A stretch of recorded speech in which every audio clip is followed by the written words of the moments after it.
USG on Humanitarian Affairs Thomas Fletcher for detailed reports on the situation in Syria.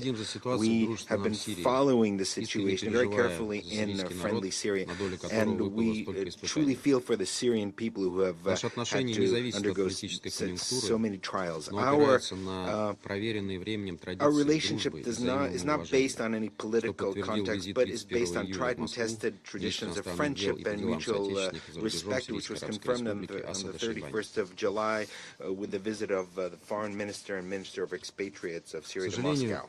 Unfortunately, the situation in Syria is far from stable. The country continues to confront challenges in almost every sphere, from difficulties in establishing a new system of government to a very complex socio-economic situation and a humanitarian crisis. We are convinced that the most urgent task in overcoming them is unification of the Syrian society and national reconciliation.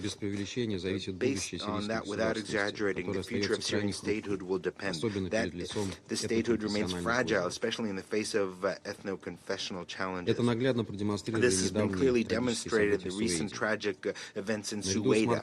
In addition to the March massacre of Alawites on the western coast of Syria, this incident raises serious concerns both in terms of the scale of the violence and the number of victims. There are serious issues on the methods of use of force implemented on the ground in reacting to such situations. There are very alarming signals from ethno-confessional minorities in Syria that they continue to not feel secure, and they fear persecution. They are confronting threats of violence and are forced to leave their regions where they reside en masse. For example, in Suwayda, 200,000 people were forced to leave. If this situation does not change, it will become a significant constraint on the path towards national reconciliation and re-establishment of the social compact in Syria, and overall could undermine efforts to that end. Colleagues, all cases of violence based on ethno-confessional grounds require thorough and impartial investigation, holding perpetrators accountable. We look forward to the publication of the full report of the results of the Commission of Inquiry established to investigate the many cases of violence in the coastal regions, western coastal regions of Syria, and we hope to discuss them in the Council. We expect that the interim authorities in Syria will also react to the presidential statement of the Council from the 10th of August, calling for a reliable, immediate, transparent, impartial, and comprehensive investigation of the events in Suwayda.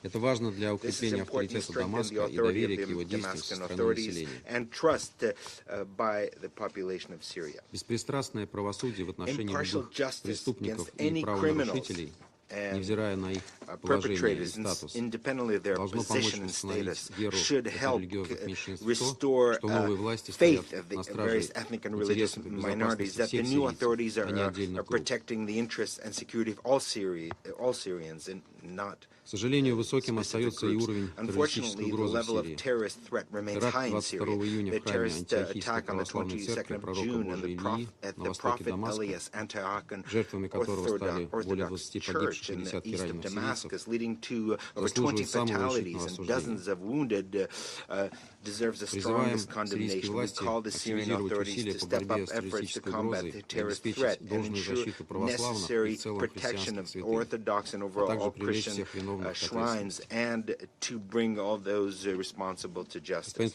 Mr. President, another very important task in the area of state building facing Damascus is the creation of sustainable state institutions. We note measures undertaken by the interim authorities, including the formation of a new government. However, the experience of the past few months has demonstrated also an acute need to conduct structural reforms of the Syrian army and law enforcement bodies in order to ensure that only professionals that are not stained by killing peaceful citizens and having no links to terrorist groups are included. It's important not to abandon career military people who have served the country loyally until December of 2024. Marginalizing them will only further the divide in Syrian society, will create the grounds for revanchism.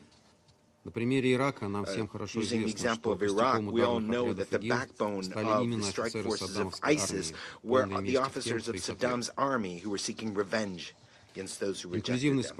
Inclusiveness of the political process to which all members of the Security Council call for must take into account this aspect. There should be no deprivation of rights of any groups of the population, including those who served the state in Syria in the previous phase. The political process led and conducted by the Syrians, this is a basic principle enshrined in Resolution 2254, and it remains as relevant as ever. We expect that measures undertaken by the interim authorities will follow precisely that approach. And the parliamentary elections planned for September will be inclusive, and all ethnic and confessional groups and social groups will take an opportunity to take part in electing the new legislature.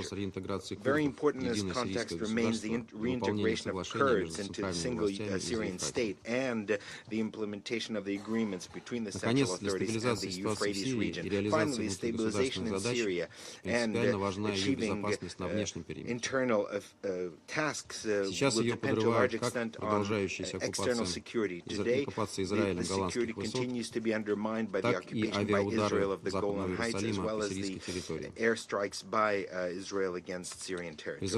We call on all states to strictly adhere to the provisions of Security Council Resolution 2254 about the respect for sovereignty, independence, unity, and territorial integrity of Syria, and all sides to adhere to the disengagement of forces on the Golan Heights Agreement of 1964. The Security Council confirmed the principles of this in the aforementioned presidential statement and called on all states to refrain from internal affairs and the affairs of Syria. We hope that this appeal will be heeded.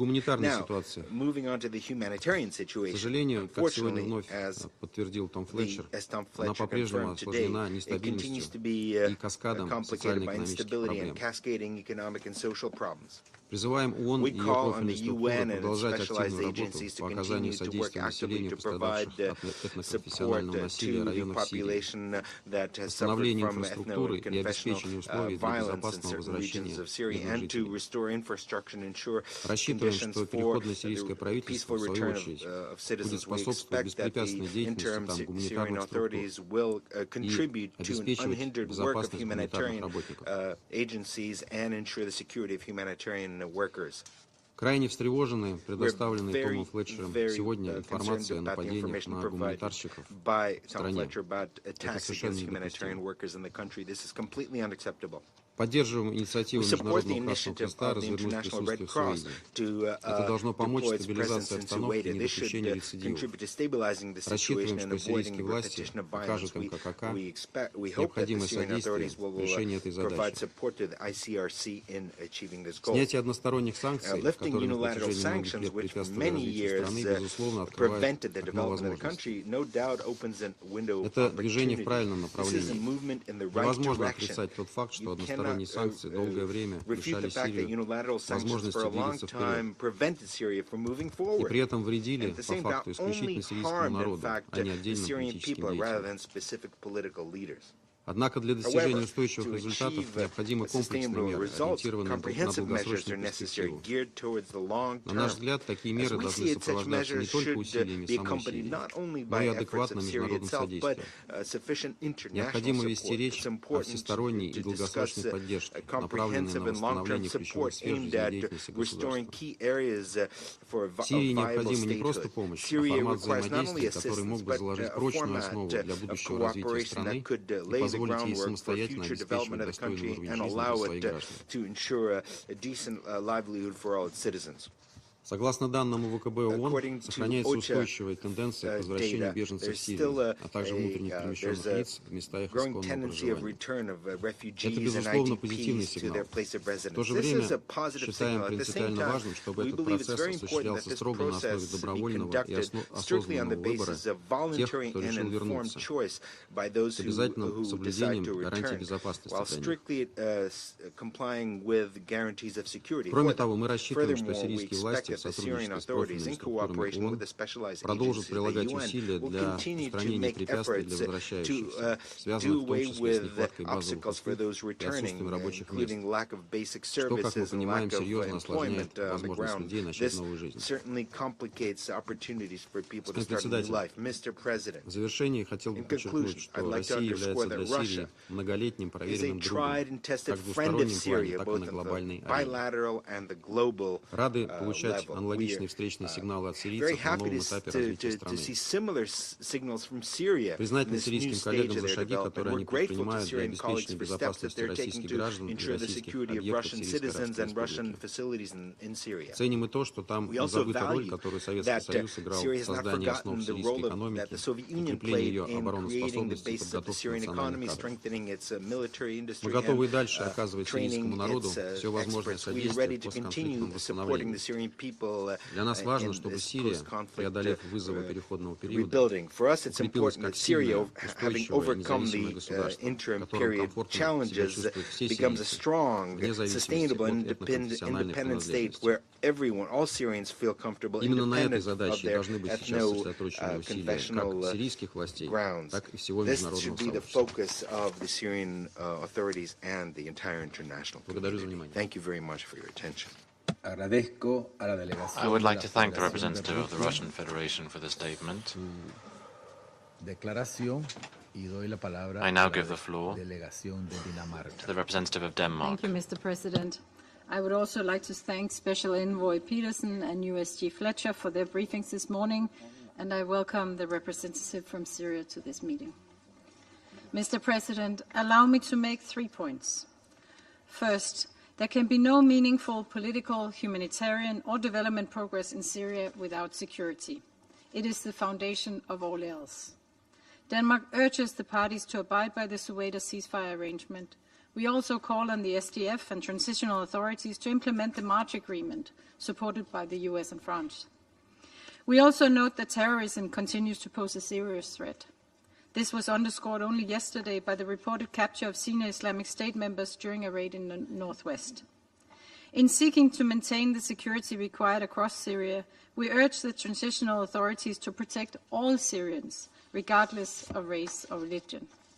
All armed actors must comply with the obligations under international human rights law and international humanitarian law.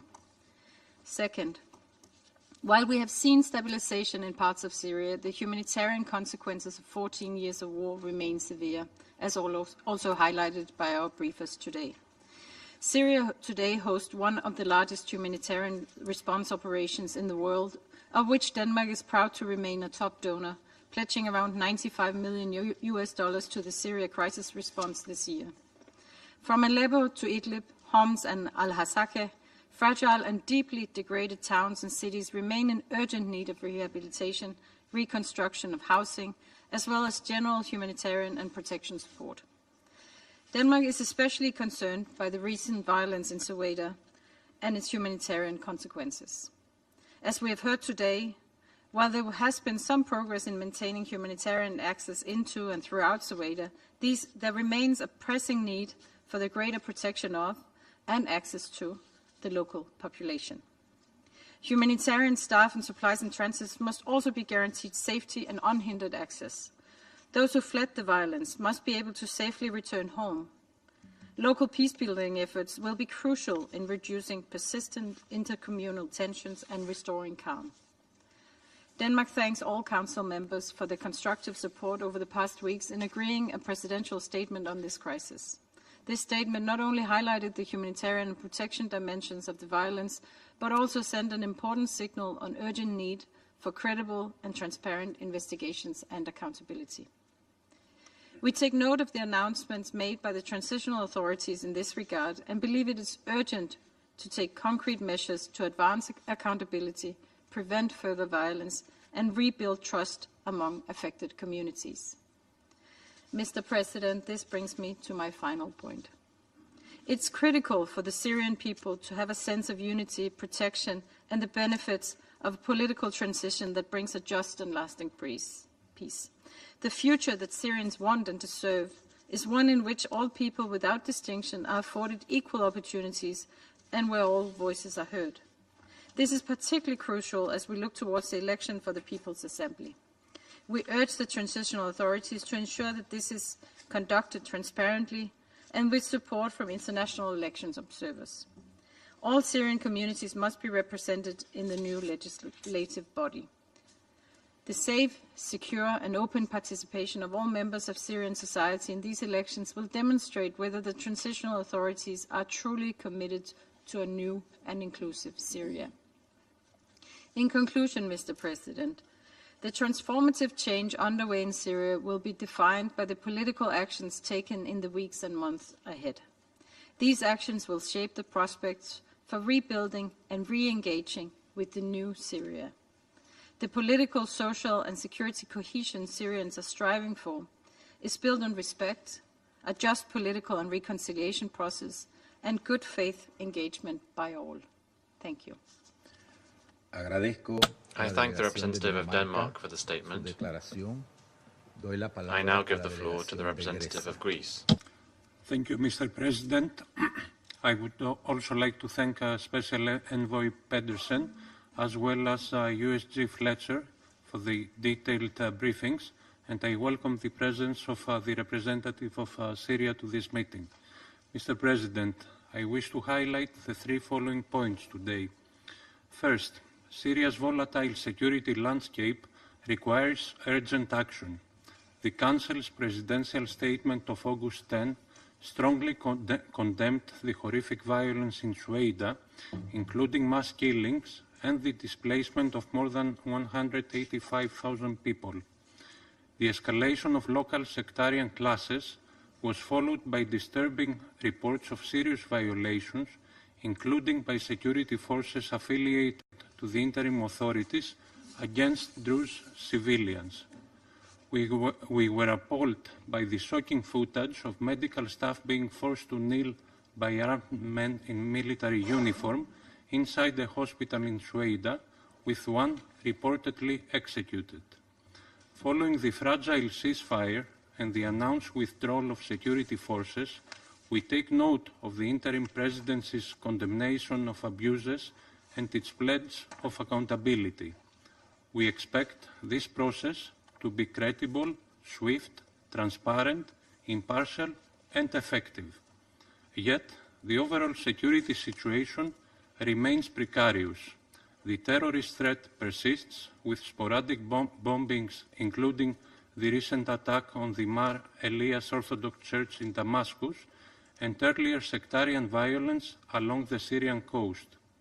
We understand that the Committee for Investigation and Fact-Finding into those events has submitted its report to the Syrian Presidency.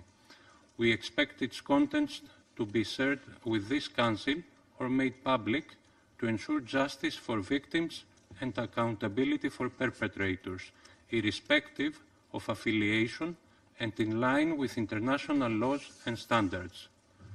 We are further alarmed by the findings of the UN Commission of Inquiry of the Human Rights Council, whose August 11 report points to violations amounting to potential war crimes committed by both pro-former government fighters and interim government forces. In light of this, we call on the interim authorities to ensure full accountability and justice so that all Syrians, regardless of ethnic, religious or cultural background, can feel safe and protected. And this brings me to my second point. An inclusive political transition under Security Council Resolution 2254 is essential.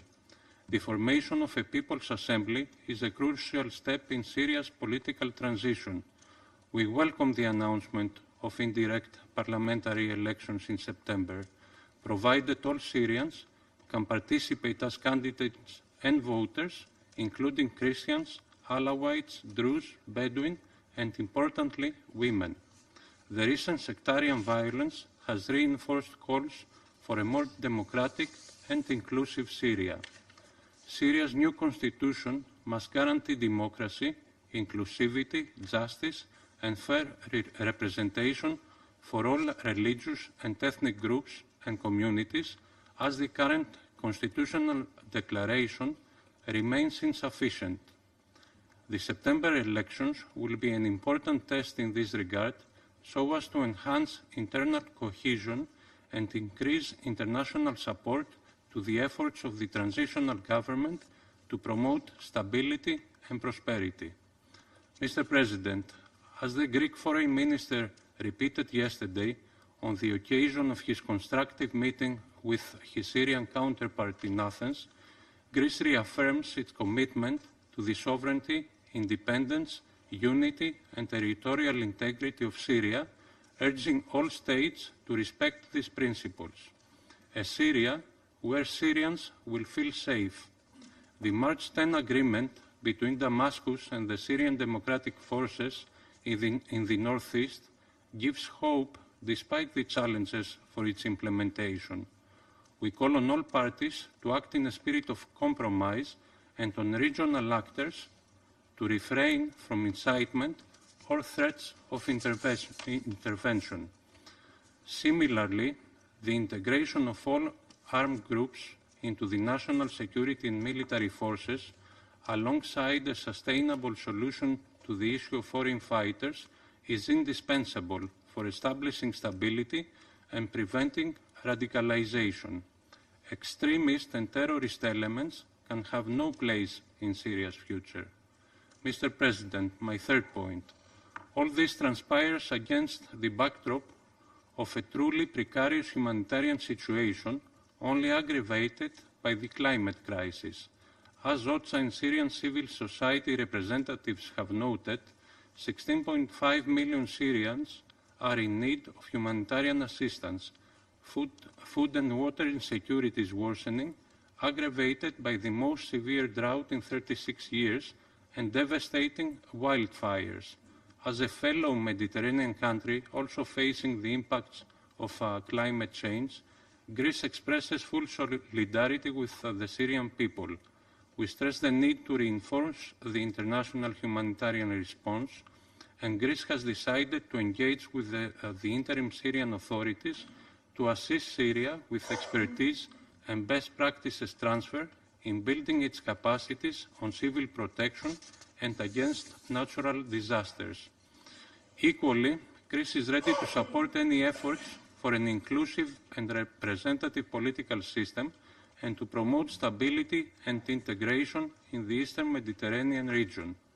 In the same spirit, the European Union swiftly lifted sanctions under a gradual, conditional and reversible approach to support Syria.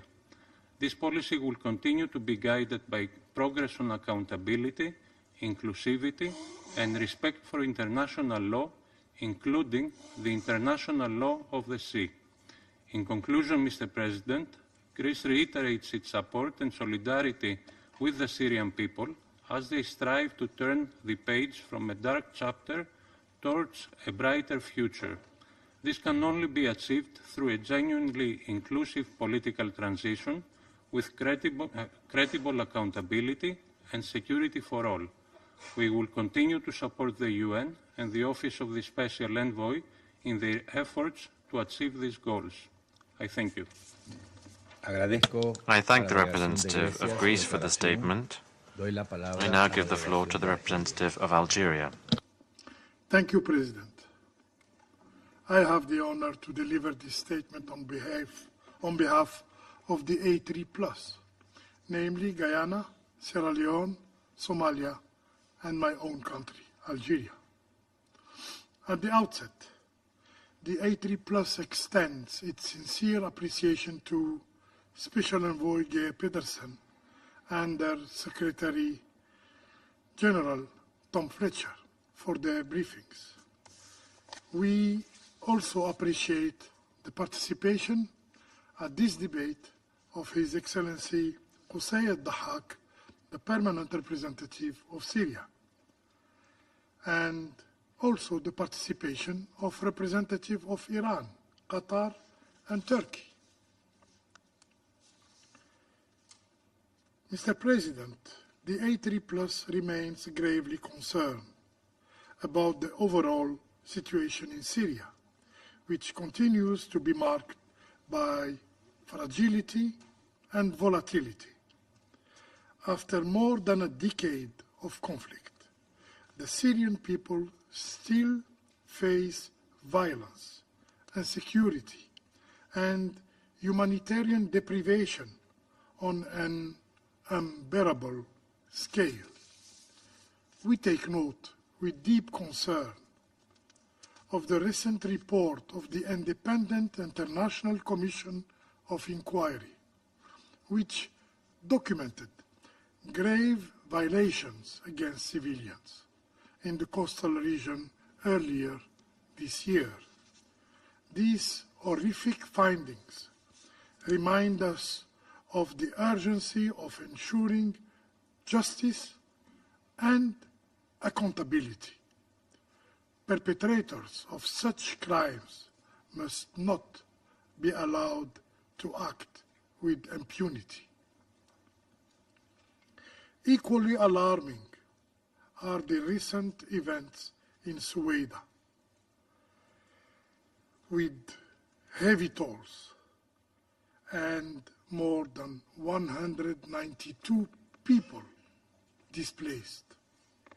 The A3+ underscores the urgent need for all parties to adhere to the ceasefire arrangement, to protect civilians, and to guarantee immediate and unhindering humanitarian access to all affected areas in Suwayda and throughout Syria.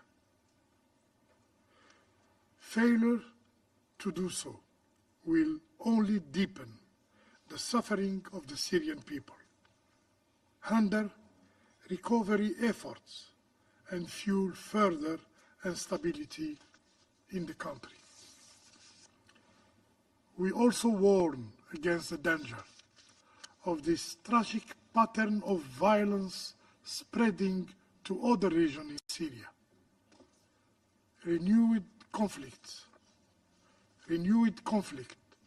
risks undoing the limited progress achieved so far and undermining the possibility of building a durable peace.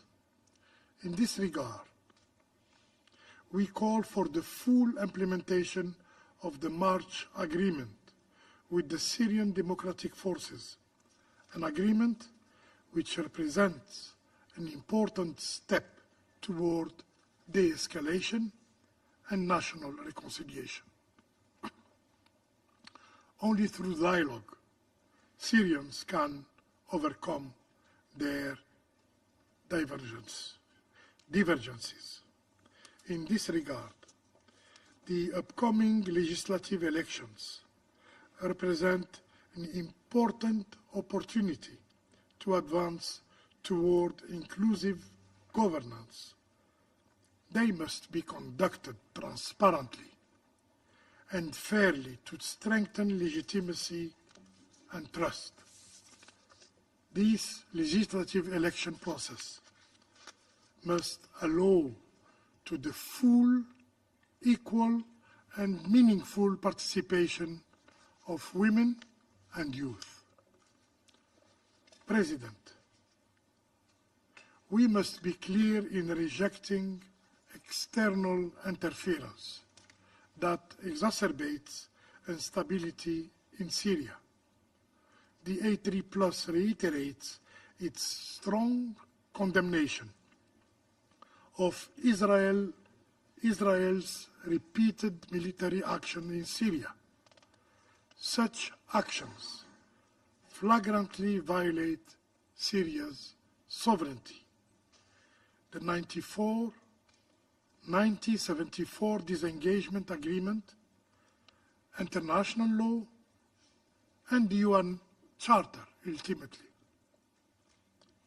They only serve to aggravate tensions and further destabilize the region. The A3+ reaffirms its unwavering support for Syria's sovereignty, unity, independence, and territorial integrity. And we reiterate our full support for the efforts of the UN Special Envoy and for a Syrian-owned, Syrian-led political process as the only sustainable path toward peace. We also stress the critical role of the United Nations in this process. Mr. President, the humanitarian situation in Syria is further exacerbated by the worst drought in decades, with wheat production collapsing by 40%. The A3+ takes note that over 2.3 million Syrians have returned to their area of origin. While encouraging, these returns takes place amid severe gaps, which must be addressed if they are to be sustainable. Today, more than half of the population suffers from food insecurity, and nearly 3 million people are at risk of severe hunger. Yet, the humanitarian response is faltering. Insecurity, logistical barriers, and chronic underfunding severely constrain aid delivery. The 2025 Humanitarian Response Plan, which appeals for $3.2 billion, is only 14% funded. This is an alarming shortfall, and the A3+ calls on all donors to urgently mobilize resources to ensure that life-saving assistance reaches those most in need before the crisis spirals further out of control. Explosive remnants of war and landmines continue to cause injuries and death of many persons, particularly among children. We urge increased support, including funding and capacity building to address mines threat. Mr. President, to conclude, the A3+ firmly believe that the future of Syria must be built on 3 inseparable pillars: accountability for past crimes, inclusivity in the political process, and respect for sovereignty, unity, independence, and territorial integrity of Syria. I thank you. Agradezco a la delegación de Argelia su declaración. Doy la palabra a la delegación de la República de Corea. Thank you, Mr. President. I also thank Special Envoy Pedersen and USG Fletcher for their briefings. This month, Syria witnessed its imminent security threats significantly abated as a result of the ceasefire among the parties. However, the uncertain political landscape continues to cloud its horizon for a successful and inclusive transition. Let me highlight the following 3 points. First, we call on all parties of the March Agreement to prioritize building a unified Syria and implement the terms without delay. Since the agreement was reached between Damascus and SDF in March, little implementation progress has been made. While sporadic military clashes along Deir ez-Zor has raised the concerns of the international community over a potential military escalation. The bilateral talks that resumed earlier this month also resulted in few outcomes, dampening the prospect of the agreement being fully implemented by the end of this year, as originally planned. Both Damascus and the international community cannot afford another divided Syria. As shown repeatedly early this year, fragmented Syria is subject to turmoil and even risks illegitimate foreign intervention and occupation. We therefore urge all parties to actively engage with each other to finalize the details in implementing the March agreement in a prompt manner. Any further delay will jeopardize not only the successful implementation of the general election to be held in September, but also the already fragile domestic security scarred by persistent sectarian violence, which brings to my second point. Second, we urge the transitional government to fully implement the recommendation in COI report regarding the coastal violence. The recently released COI report reveals appalling snapshots of the incidents, finding that the violence featured widespread and systematic attacks against civilians. It is equally disturbing that the violence involved members of certain factions of the security forces of the transitional government, which was not mentioned in the fact-finding committee's announcement of its own finding last month. As pointed out in the report, it is imperative that Damascus prioritize preventing any further recurrence of sectarian violence in its political transition. Sectarian-based atrocity risks repeating itself without a clear picture on how perpetrators will be held accountable. Therefore, we reiterate our call that those responsible entities should be clearly named in the ensuing prosecutions. Third, we urge the international community to increase funding to address the continuing humanitarian crisis in the country. Restoring stability in Syria faces the risks of stagnation as the country grapples with deteriorating humanitarian conditions, marked by the worst drought in decades and the instability in southern Syria. They are also aggravated by a severe and continued funding shortfall, which hit only 13% of the humanitarian response's priorities this year. We hope the international community will step up its support, building on international efforts already underway, including our contributions of $35 million this year, focusing on early recovery and resilience of the conflict-affected populations. I thank you, Mr. President. Agradezco a la República de Corea. I thank the Republic of Korea for your statement, and I now give the floor to Slovenia. Thank you, President.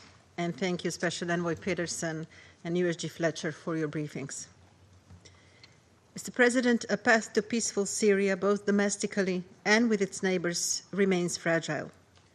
At home, we reiterate the importance of an inclusive, transparent, and credible political transition towards democratic, strong, and reliable state institutions. We underscore the need to advance efforts aiming at promoting stability, achieving transitional justice, and foster genuine national reconciliation. In international relations, we hope Syria will continue to build peaceful relations with its neighbors and the wider region. We encourage the interim authorities to uphold these principles throughout the process. Today, I wish to make the following points. First and foremost, we urgently call for an immediate end to violence across Syria. Reports of crimes, including executions, arbitrary killings, kidnappings, looting, and the destruction of property, are deeply alarming. Of particular concern are reports of abductions, trafficking, and sexual exploitation of women and girls, especially those from Druze and Alawite communities. We are also deeply troubled by emerging patterns of the abuse of women, including abuses perpetrated by armed combatants. This must stop immediately. Syrian interim authorities must assert full control over the security forces and ensure accountability for all perpetrators, regardless of affiliation or rank, in line with international law, standards, and the Constitutional Declaration. Syrians need to see that the state and its security forces exist solely to protect and serve them. In this context, the security sector reform must advance in parallel with tangible measures that guarantee the protection and safety of all civilians. This is essential to restoring trust, ensuring security, promoting the rule of law, and fostering national unity. Second, the recent violence outbreaks underscore the critical importance of building a future for Syria that is truly inclusive, as lasting peace and security depend on a genuine inclusion. We urge the Syrian interim authorities to make this a priority in the political transition. Every Syrian deserves a voice in shaping its country's future. The establishment of People's Assembly as the interim legislative is a key opportunity to build a stable political system based on pluralism and accountability.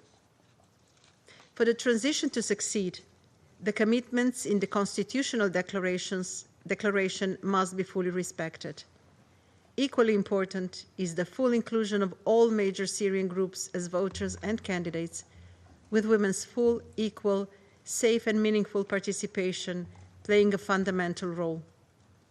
Ensuring meaningful inclusion, especially in conflict-affected areas, remains a significant challenge and must be addressed as a priority. Third, the humanitarian situation in Syria remains very serious. We urgently call for full, regular and unrestricted access for all aid organizations to help those in need.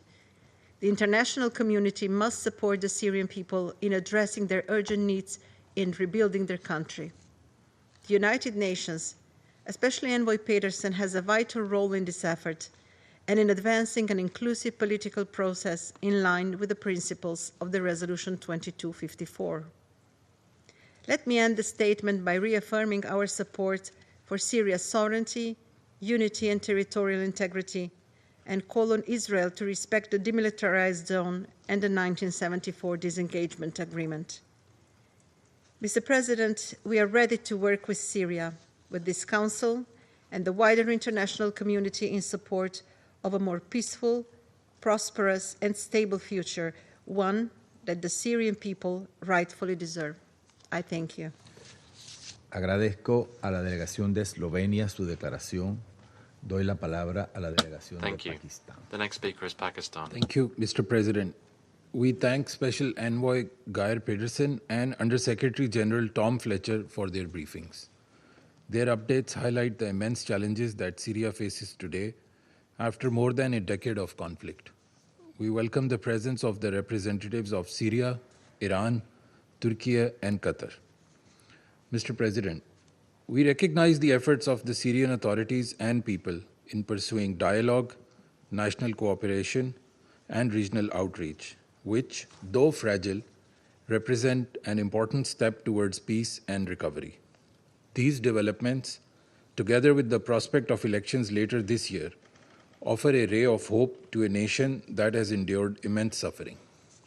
This progress, however, remains fragile, challenged by ongoing clashes, external interference, and a worsening humanitarian crisis. The foremost priority must be to alleviate the suffering of the Syrian people. Over 16 million Syrians remain in need of humanitarian assistance. children continue to face hunger and malnutrition on a staggering scale. Access to safe water, healthcare, and education is collapsing. Despite these dire needs, humanitarian appeals remain underfunded. Urgent action is required to ensure adequate resources for the UN's response plan to meet the humanitarian needs.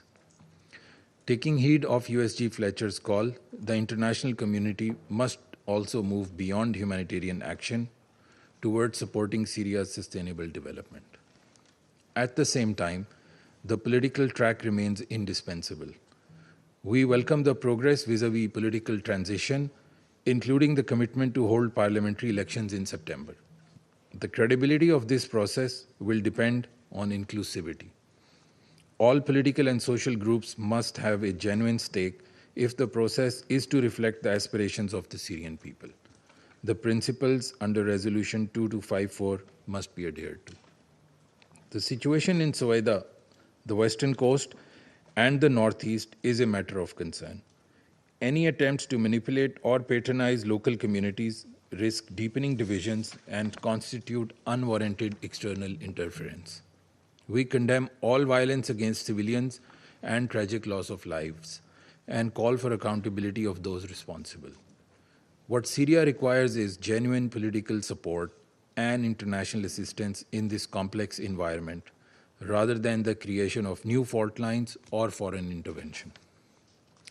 Mr. President, on the security front, the threat of terrorism persists.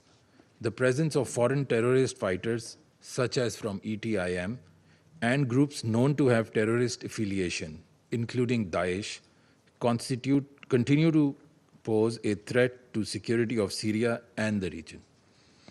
According to the latest report of the Secretary General on threat posed by Daesh to international peace and security, the situation in Syria remains fragile.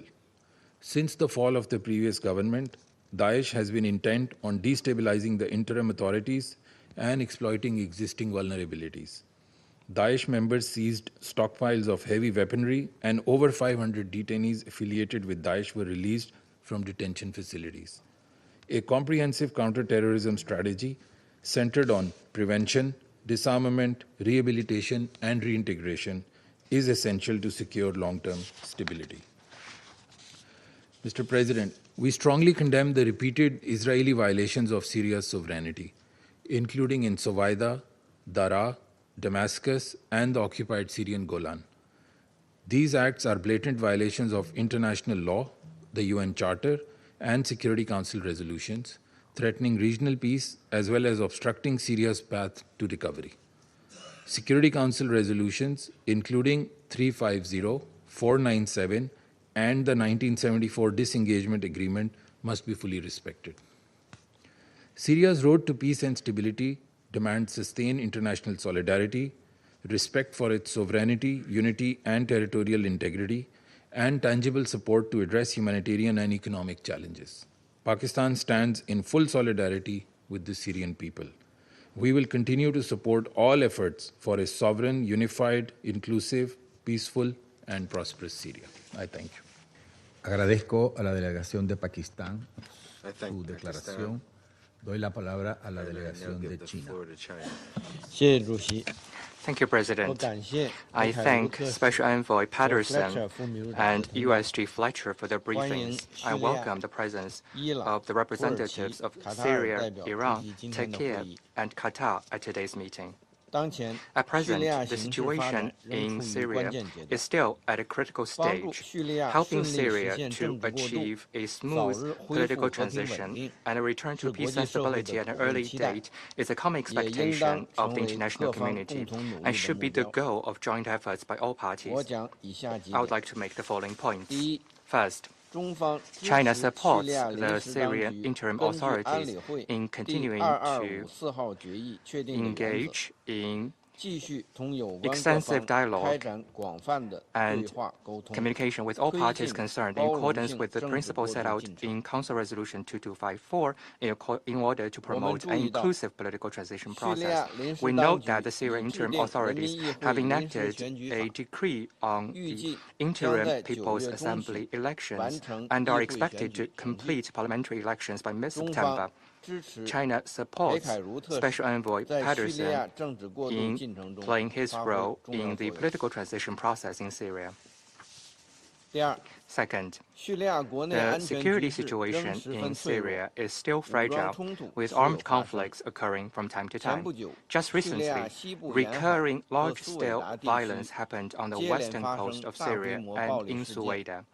A large number of innocent civilians were tragically abused and killed, which is saddening.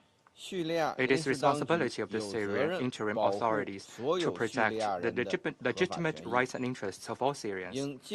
Investigation reports on the violence in the Western Coast areas should be made public at an early date, and there should be investigation and accountability of the violent incidents in Suwayda in a transparent, credible, and responsible manner. All parties in Syria should work in the same direction to jointly maintain stability and avoid triggering a new conflict.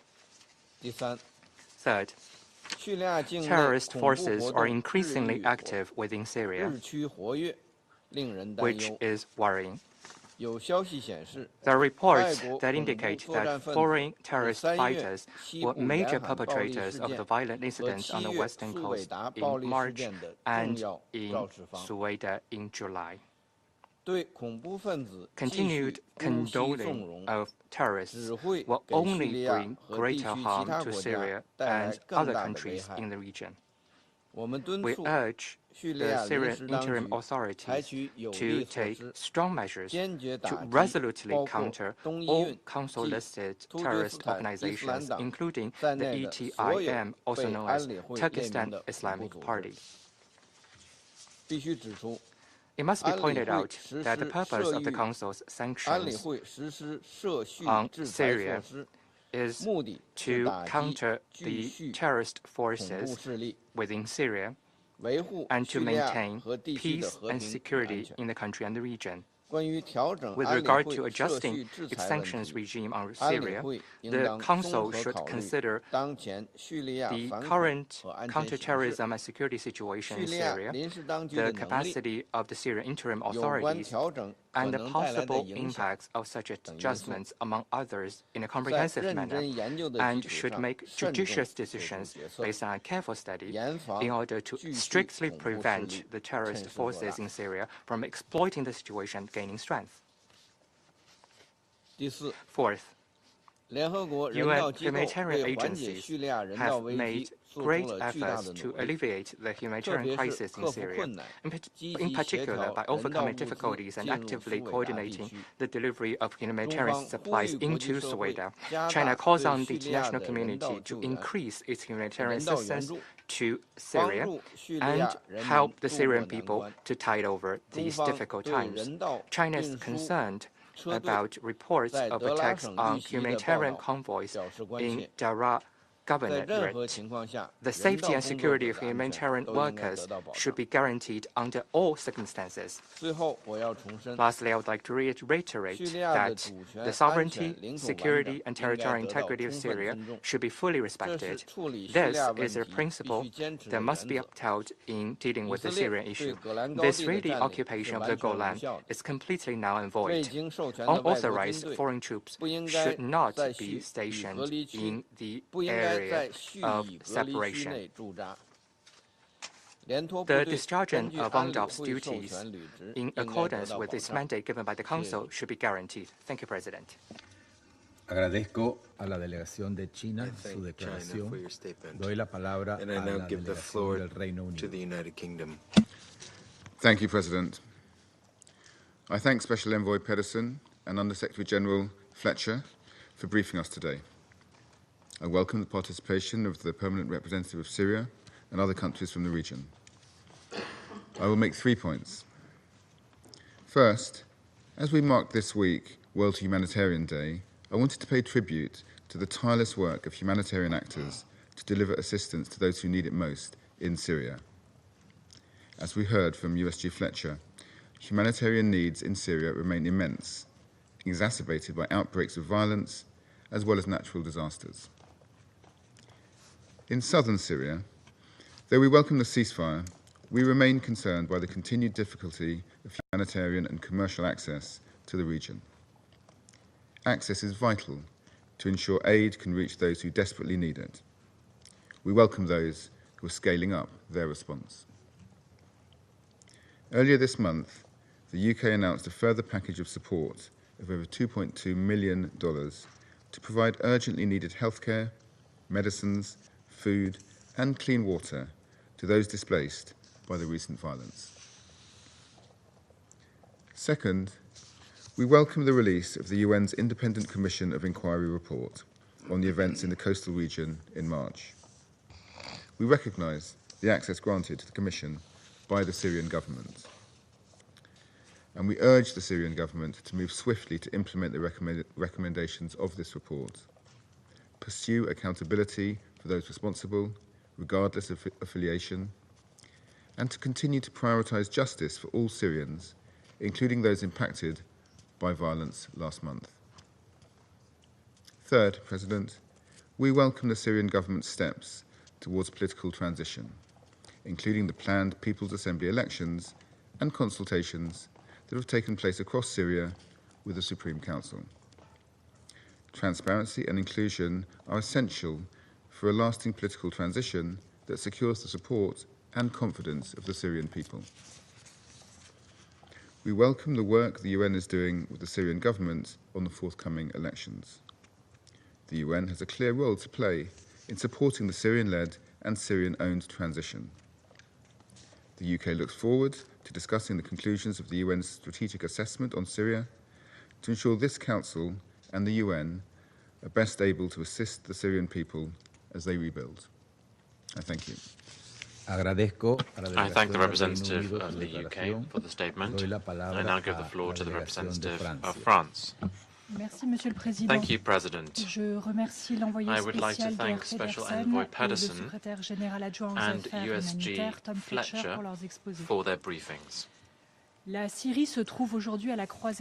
Today, Syria is at a crossroads. After decades of dictatorship and war, an inclusive, peaceful Syria is possible. This transition, nevertheless, remains fragile, and the international community must help the Syrian authorities to banish the demons of the past. 4 areas are key in this regard. First of all, there is an urgent need to restore civil peace. Violence in the region of Suwayda in mid-July echoed the abuses in the coastal region at the start of March. In the last case, the recent report of the UN Independent Commission of Inquiry clearly shows that there were shared responsibilities between different groups and underscores the importance of better oversight of members of the government forces. The Syrian authorities must therefore implement this report's recommendations, as they have committed to do, by bringing to justice all perpetrators of this violence and by working to achieve reconciliation between communities. It is their responsibility to show that they are able to ensure the protection of all Syrians. In the northeast of the country, France intends to continue its facilitation efforts while respecting Syria's unity and sovereignty, working with the United States. The goal here is to implement the agreements of the 10th of March 2025 between representatives of the Northeast and Damascus in a spirit of responsibility and respect for everyone's rights. Ultimately, there can be no return to civil peace unless there is a transitional justice process in place. The Syrian authorities must address this matter with the support of the international community, the relevant UN institutions and civil society organizations who are working in this area. France encourages the Syrian authorities to cooperate with their partners, and we are willing to participate in strengthening the Syrian justice system's capacity, which will allow the work of the National Authority for Transitional Justice to accelerate. Secondly, the counter-terrorism efforts must also continue. The 23rd of June attack on the Mar Elias Church recalled the persistent nature of the terrorist threat in Syria. The Syrian authorities need to undertake commitments and all measures to counter this threat. France is willing to provide its support. At the same time, the issue of foreign terrorist fighters must also be addressed. Thirdly, institutions for all Syrians must be built to contribute to the country's reconstruction. Efforts to relaunch the Syrian economy are critical to move in time from a humanitarian approach to an approach that supports Syria's development and reconstruction. The lifting of European, British and American sanctions was a decisive step forward. The recovery of the Syrian economy must make it possible for Syrians' trust in the future of their country to be rebuilt. In the short term, humanitarian aid remains critical as millions of Syrians are still in need. This must be delivered without hindrance and in full security wherever it is needed. It is notably the case in Suwayda, where security and basic services must be re-established to allow those displaced to return to their homes. Syria's reconstruction also involves the establishment of institutions in which all Syrians feel represented, in the spirit of Resolution 2254. Positive developments have been achieved since the formation of the transitional government in March. The Syrian authorities must now move towards the appointment of a provisional legislative assembly. This is critical to adopt the reforms that the country needs. At each stage, the involvement of all Syrians must guide the implementation of the transition, and the efforts of Geir Pedersen in this regard are critical, and we fully support his work. Finally, Syria's neighbors must do their bit and help Syria achieve stability. We welcome the renewal of cordial relations between Syria and several countries in its neighborhood. We reiterate our belief that Damascus's engagement with Israel is an opportunity. Israel must end its military activities on Syrian territory and withdraw from the zone of separation established pursuant to the 1974 disengagement agreement. On the basis of this agreement, Syria and Israel must identify an arrangement which bears both sides' security concerns in mind. France supports the ongoing dialogue between the Israeli and Syrian authorities. They met this week in Paris under U.S. mediation. President, building a new Syria is an opportunity that the Syrian authorities and the international community must seize.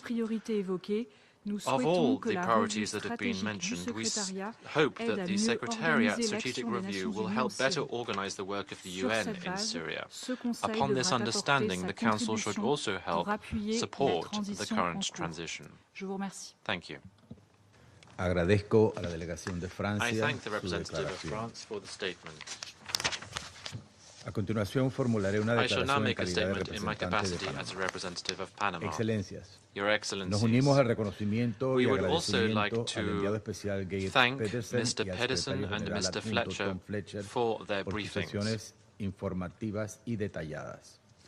Panamá reitera su Panama preocupación por la violencia persistente remains y la concerned about fragmentación persistent interna violence que and the continúa internal afectando fragmentation a la that población continues to civil en affect Siria. civilians in Syria. Observamos, por supuesto, con inquietud We of course are cómo la concerned falta de to voluntad see política de that las the lack partes, of sumado al political prolongado will sufrimiento of de the la parties, población, together with the profundiza prolonged la suffering of the desesperanza people, y las only divisiones. deepens despair En and ese sentido, divisions. consideramos que la paz We solo puede believe that peace can construirse only be sobre un built on the proceso basis of an político inclusive incluyente political que process ponga de that relieve el highlights the respeto a la importance of soberanía respecting siria Syrian y que sovereignty revitalice la and which relevancia de la revitalizes the Carta de las relevance of Naciones the UN Unidas Charter y el mandato and the de la mandate of Resolución Resolution 2254, 2254, el cual debe which ser must be implementado implemented bearing in tomando en mind cuenta the el current contexto actual. context. El pasado 8 de On the 8th of August, un convoy de la a Media Luna convoy Roja of árabe the siria Syrian Arab fue atacado en Red Daraa. Crescent was A pesar attacked de esos in Daraa. desafíos, In cuatro spite of convoyes these respaldados challenges, por las 4 Naciones Unidas convoys supported by lograron the entrar UN were asistencia able to vital deliver en vital Suwayda. assistance to Este esfuerzo Suwayda. This effort shows the perseverance and commitment of humanitarian personnel working in spite of adverse conditions.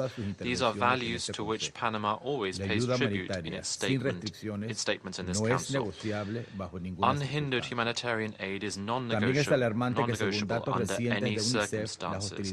It's also alarming that according to UNICEF's recent statistics, hostilities in the south of the country have led to the death of at least 22 children and have left another 21 children injured.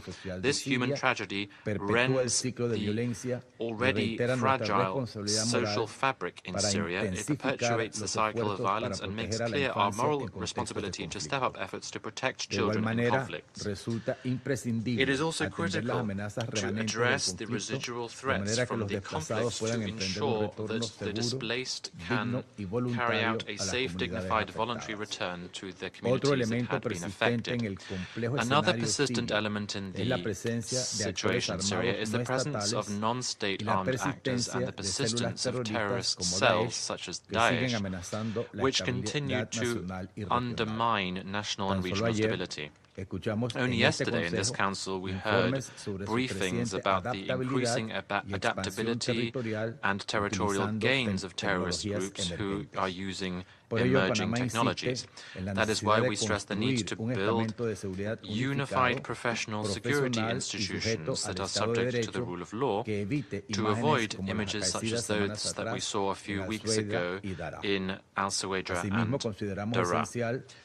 We also think that we need to see an independent judiciary built up to ensure accountability for the crimes that have been committed and to avoid any recurrence of these abuses that only slow down the progress that has been made for the Syrian people who have already suffered enough. Against this backdrop, colleagues, we should recognize the positive developments, the announcement of parliamentary elections, particularly the open invitation to international observers and the progressive increased involvement of women to make up at least 20% of the electorate in the committees. These are signs, positive signs, that political will can move Syria towards a unified, autonomous future.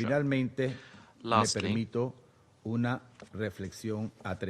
I would just like to venture to say the following. Unfortunately, the circumstances that deteriorated institutions and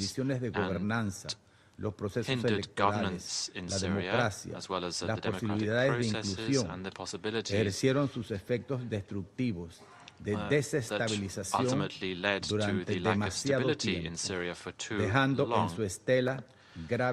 have meant that there were serious vacuums in Syria. Unfortunately, any transitional government needs to ensure the re-establishment of robust institutions, security, trust, inclusive electoral processes which are also transparent, with results that are respected, with sufficient legal basis, as well as an independent, effective judiciary, and economic recovery and social development. These are all necessary to meet the expectations of the Syrian people and to alleviate the humanitarian crisis, but this requires a lot of time. The international community and all of us are legitimately calling for criminal responsibility for those who carried out intolerable violations against civilians. This cannot be satisfied unless there is respect for international law, and this also means that there must be a minimum judicial system that supports judicial investigations and procedures. And this is something that also requires some time.